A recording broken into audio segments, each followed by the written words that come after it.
Our location is Lake Dolores Waterpark, and it's the perfect backdrop for a story about grief and loss because it is the site of a great American failure. Travelers between Los Angeles and Las Vegas on Interstate 15 will be surprised to see the refreshing oasis that is the all-new Lake Dolores Resort and Rockahula Water Park. This water park started with an alfalfa farmer. His name was Bob Byers, and when he couldn't turn a profit from alfalfa, he decided to start a man-made lake on his desert property and name it after his wife, Dolores. You wouldn't figure to beat the summer heat by heading east into the desert, but that's just what a lot of Southern Californians do during the dog days of August. They've discovered a high-temperature hideout, an oasis of sorts near Barstow along Interstate 15.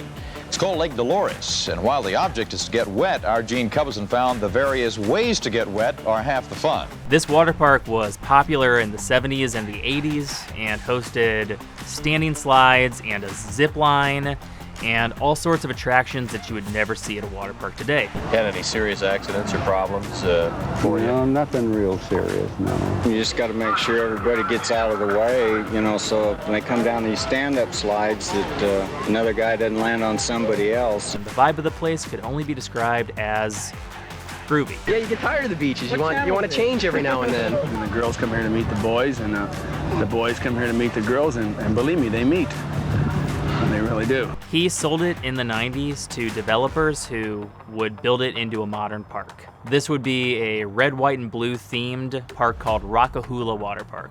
And unfortunately, it went the way of Bob Byers' alfalfa.